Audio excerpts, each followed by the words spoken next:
Greetings and good afternoon from Austin-Bergstrom International Airport. Today we are flying with British Airways, starting with a first class flight from here to London and then a quick flight across the English Panhandle to Amsterdam.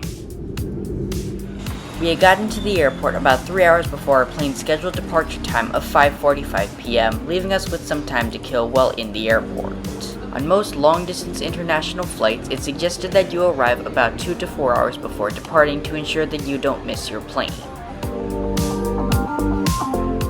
The security line was a little long, but after a bit of waiting, we eventually got through.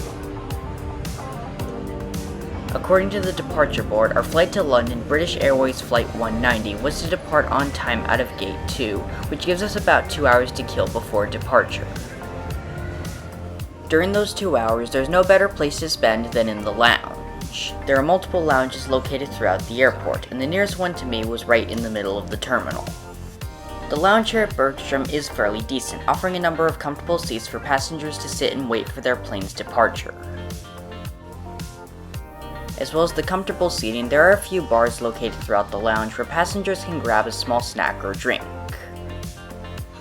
While I was at it, I figured I'd grab myself a cup of water to have as a drink while waiting.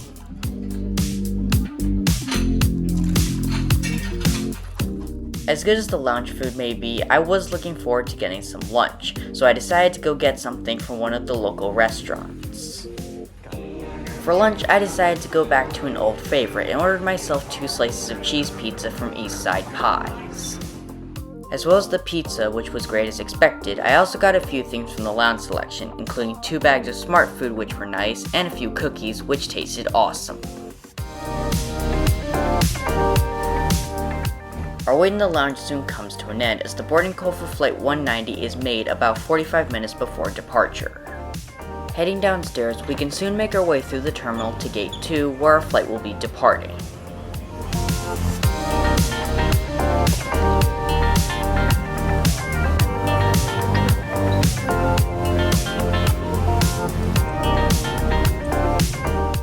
The gate was packed when we arrived, which showed that a lot of people were boarding this flight today. On most international flights, passengers are usually separated into different boarding groups to ensure that passengers go to the right seats at the right time. Taking a look at our boarding pass, we're assigned to seat 6K in Group 2, which means we've got a bit of time to kill before we can board. Group 1 soon boards, leaving us waiting here for the moment.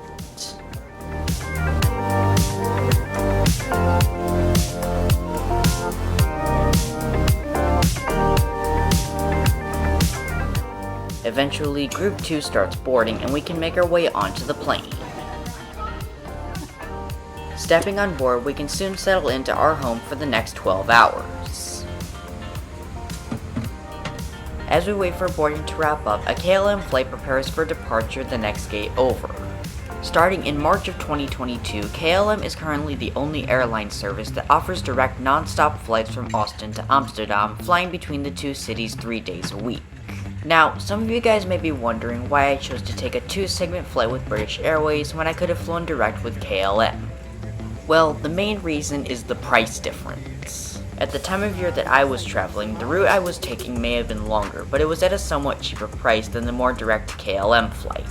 Because of this, I chose to fly with British Airways in the name of saving some money, as I would be traveling on quite a lot of trains while in Europe, but if you're willing to pay extra for a more direct route, then KLM is for you. Our flight attendant soon stops by and drops off our menu for dinner tonight.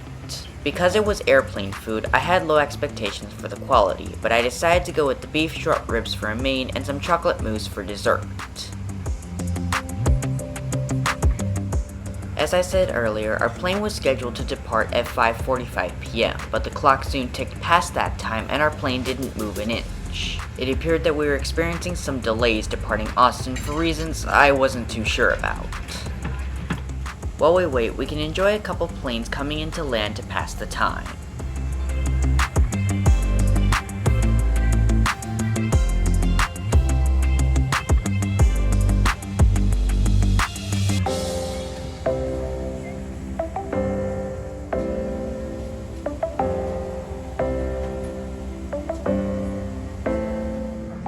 After about 45 minutes, our plane finally pulls out of the gate and begins its taxi in preparation for takeoff.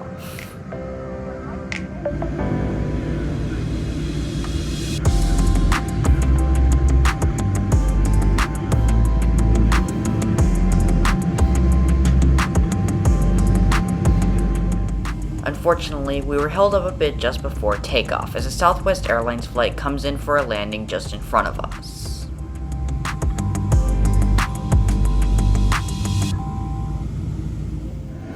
After just a couple minutes, it's our turn to take off, our plane aligning with the runway and beginning the long flight ahead.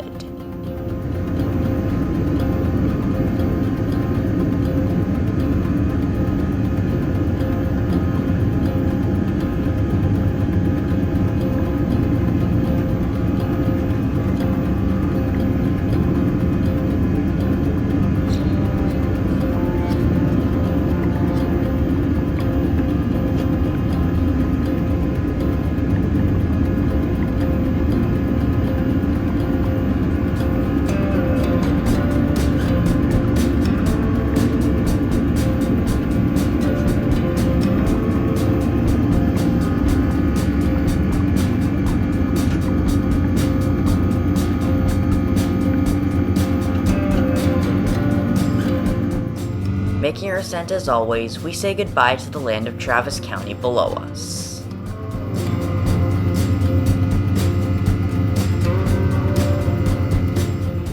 Making our ascent, we get a brief view of the setting sun before the clouds eventually block our view of the ground below us.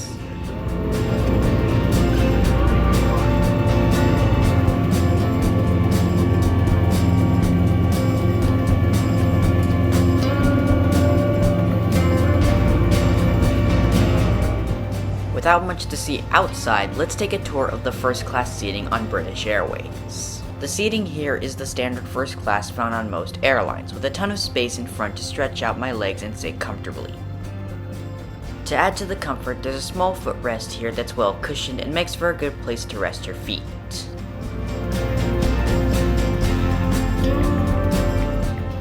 Next to the seat here are a few buttons to control the seat's recline angle. This one in the middle reclines the seat just a little bit, making for a good place to relax in flight.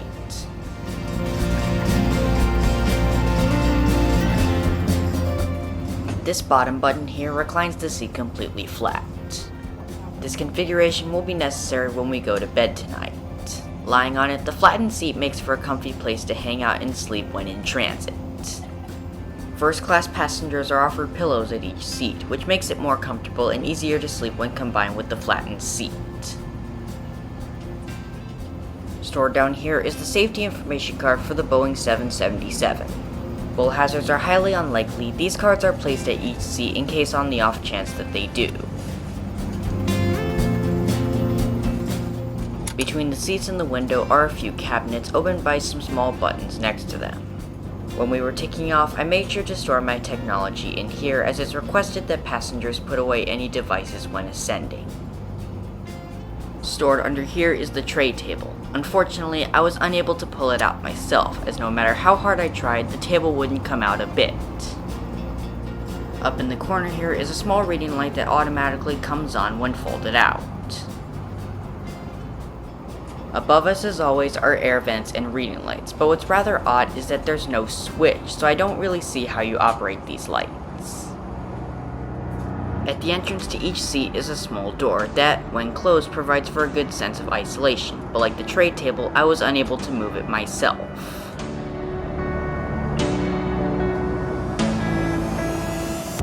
Outside the window, as always, there was not much to see. Just like with any flight, it's nothing but sky and clouds to see out the window, and because of this, air travel can often get quite boring. It's a good thing I came prepared and downloaded a number of new movies and TV shows to watch in flight and pass the time. Seeing as no airplane offers Wi-Fi, I highly recommend downloading a few things to watch before your trip. While I didn't take advantage of it, there actually are a number of movies offered on this screen for some in-flight entertainment. In addition, there's also a map of our flight's route and status offered on the screen. Taking a look, it showed our flight was only a little ways out from Austin, curving northwest around Houston, with still thousands of miles to travel before reaching London.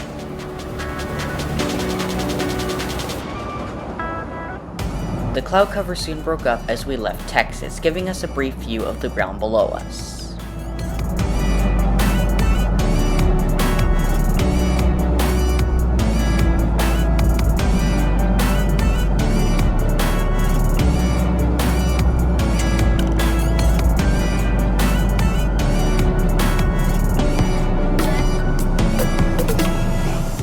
As we fly northeast, our appetizer is served.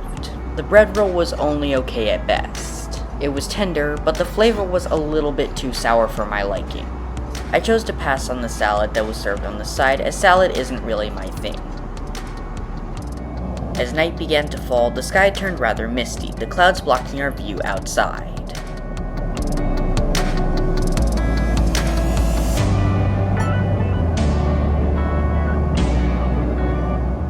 Our main is soon served with a side of veggies, all of which I decided to pass on. The beef was okay at best. It was hot and relatively juicy for a reheated meal, but the flavor was a little mediocre.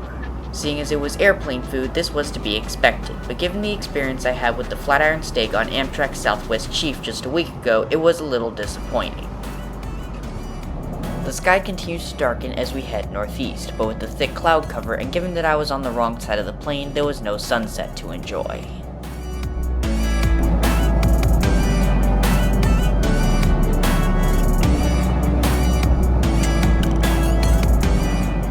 As the light fades away, dessert is soon served. While definitely better than the previous two courses, the chocolate mousse was still only okay.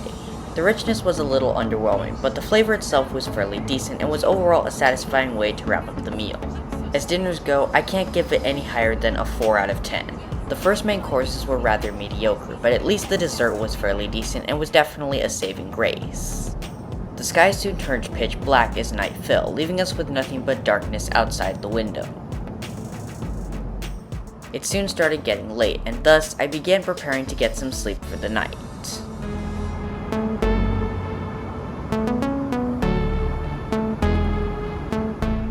As with any long-distance flight, British Airways offers sheets to use when the seat is flattened. This allows us to form a semi-bed while in flight.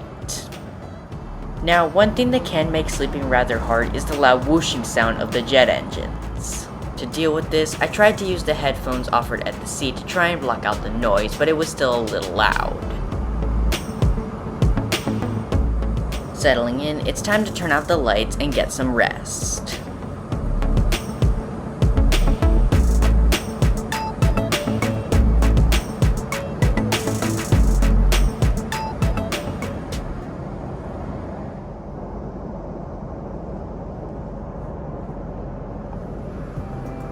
The sky has only just started to lighten when we wake up the next morning.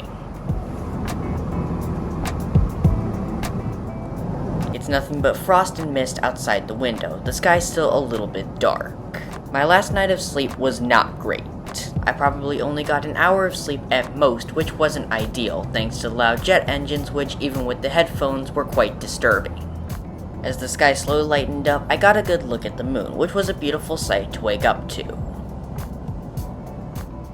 With some time to kill, I figured I'd take a tour of the bathrooms. As well as at both ends, there are bathrooms located in the middle of the airplane. The lights in the room come on automatically when locking the door and then turn off again when unlocking it.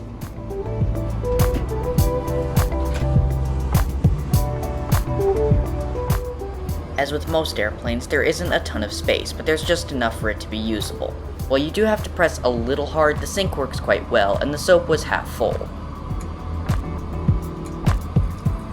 The paper towels and toilet paper were all pretty well stocked, and the trash can was quite functional as well. One thing to be aware of is that the toilets are quite loud when flushing, so be sure to cover your ears after using the restroom. Overall, it's pretty standard for a plane, but it can suffice for our long flight today.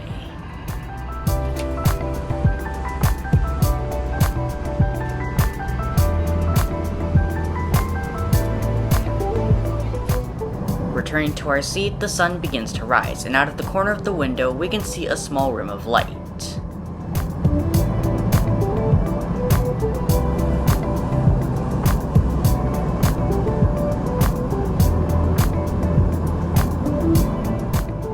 During this point in our flight, the cloud cover was pretty thin, meaning we could get an okay view of the Atlantic Ocean below us.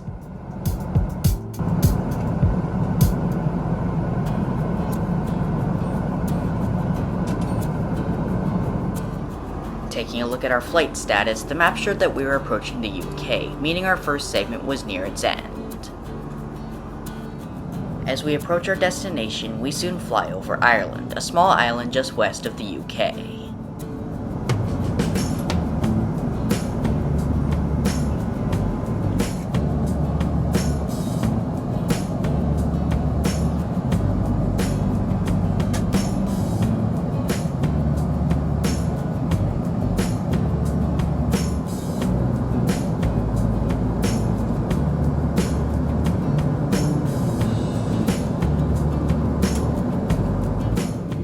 Eventually, the UK comes into view and we begin our final descent into London. The Britain farmland grows closer below us, our plane soon coming in for a landing in London Heathrow.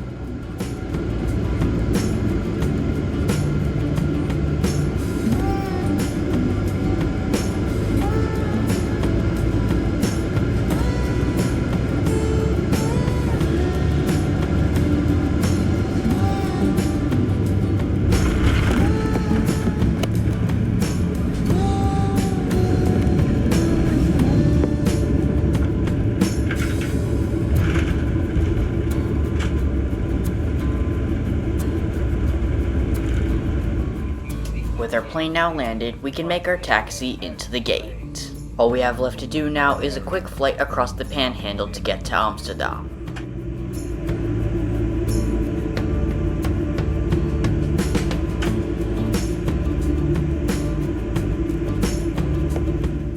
As we made our taxi, I spotted a few Airbus A380s. Introduced in October of 2007, the A380 is the largest commercial airliner ever built, with its double-decker cabin holding a capacity of over 850 passengers, making it the only airliner with more than 500 seats. I plan on doing content on one of these jumbo jets in the future, so stay tuned for when I take one.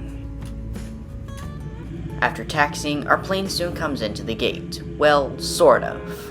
We actually don't deplane from a gate, but rather we go down a ramp towards the ground and then get on a bus to the main terminal. Getting down the ramp was rather inconvenient given the amount of luggage I was carrying, but we got to the bus and soon made our way to the next terminal.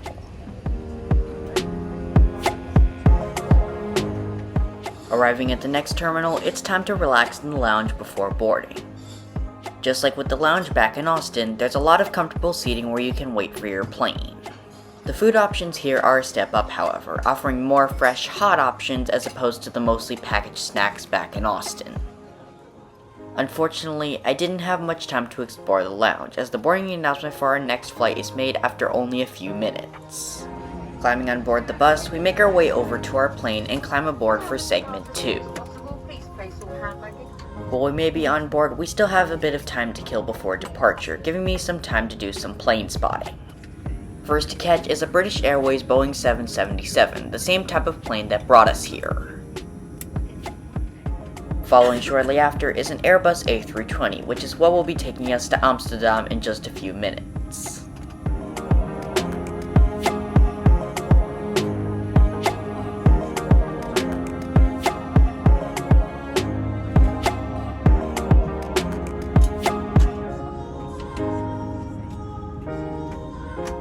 Soon after, 2 Virgin Atlantic airliners come in to land.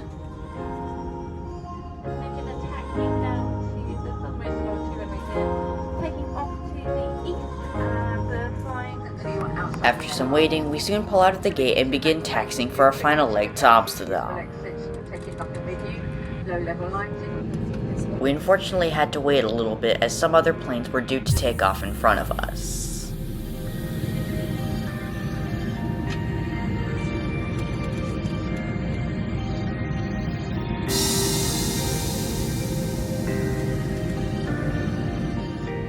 Our wait is fairly short, and we soon line up with the runway and take off for Amsterdam.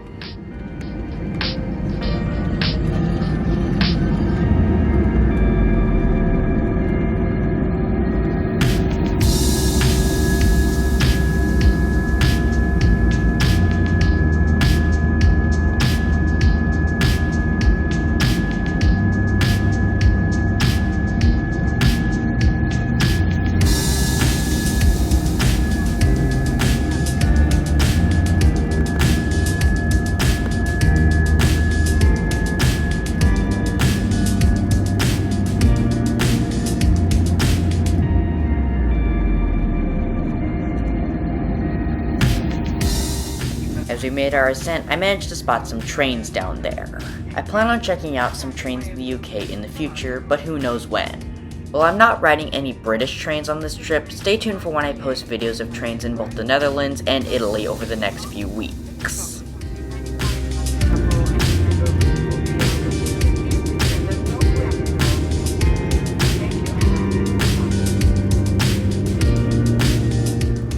As we ascend, let's take a look at the seating on the A320.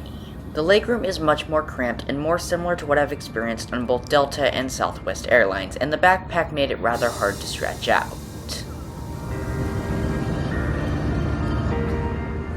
What's quite different from those aforementioned airlines, however, is this table across the middle seat. This makes it easy to do stuff such as watch TV, get some work done, or have a snack, but it does lower the capacity as it only allows 2 people per row instead of 3. What's also beneficial about these seats is that they offer outlets, which, as I've said several times, many airlines should do.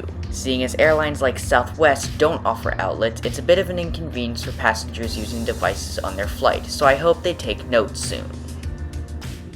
It's not long after takeoff that we cross the Panhandle, and without much cloud cover, we can get a good view of the ocean below.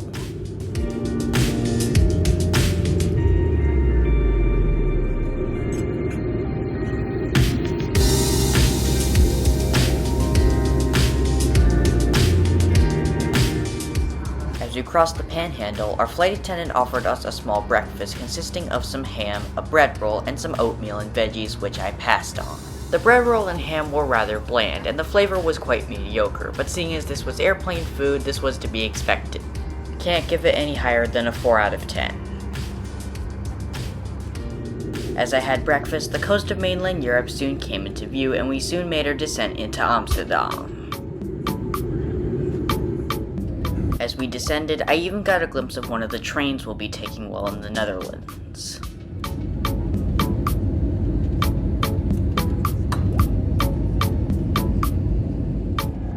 Soon after, we make our final descent into Amsterdam, marking the end of this incredibly long journey at last.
Now having parked at the gate, it's now time to step out into Amsterdam.